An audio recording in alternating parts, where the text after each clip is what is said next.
Mano vardas Ana. Prieš metus sirgau piktybiniu vėžiu. Ir daug kartų girdėdavau atsakymą, kai nueidavau maldos, kad, galbūt tai Dievo valia, čia ruoškis. Ir pareidavau namo ir kaukdavau. Nesąmonę galvoju. Negali būti Dievo valia. Ir atsiverčiu Bibliją ir niekaip nesutampa su tuo, kurie meldžiasi pasakymu, kad Dievo valia mirti dabar. Turiu 5 vaikus. Galvoju, negali būti. Ir chemija reikėjo, ir dar kitus ten dalykus. Ir paskutinis dalykas, ką reikėjo jau toj stadijai ten,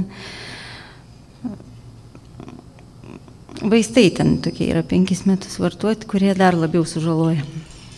Ir aš atsisakiau tų vaistų, sakau, aš noriu stebėti, kaip čia bus ir jeigu reikės, aš ateisiu pas jūs. Ir atsimenu, išėjau iš tos, po paskutinio švitinimo 25 išėjau iš klinikų ir toks, eik ir neatsisuk, negrįžk ten, negrįžk.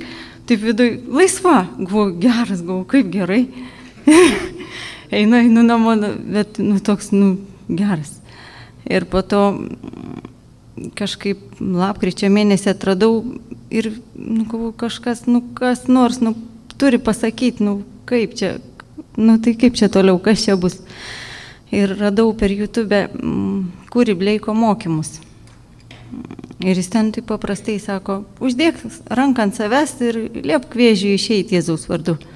Ir aš taip uždėjau, vėžiui išeik, sakau, lauk vėžiui, lauk. Ir taip, aišku, daug kartų, kai tik ateina kokia baimė, kažkur suskausta jau, vėžys. Ir aš taip, lauk. Ir taip, nežinau, kelis kartus vis. Ir galų gale, tikrai, galvoju, apetitas pradėjo kilti ir nuotaika gerėti. Ir galvoju, taip, visus ten mokymus, kokius tik yra, visus išklausiau, galvoju, kažkaip gerai čia. Ir mano 8-metis sūnus sukarščiavo, galvoju, pats laikas išbandyti. Nakties metu rankas uždėjau ant jo. Ir galvoju, nes, vis tiek karštas, galvoju, kas čia. Galvoju, gerai, nesitrauksiu, kol nepraeis karštas. O, tik tai visas prakaitų, kiaurai išlapęs vaikas. Ir aš galvoju, geras, galvoju, dabar jau galiu miegoti. Nusisukau ryte, atsikeliu, nėra karščio vaikui. Tai taip 3 vakarus, jau karštis po truputį ir paskui į 3 vakarą visai jau vaikui nebepakilo karštis. Ir aš taip, ačiū tau Dieve, tik tai vaikštau visą. Tai va, ir, tai ačiū Dievui.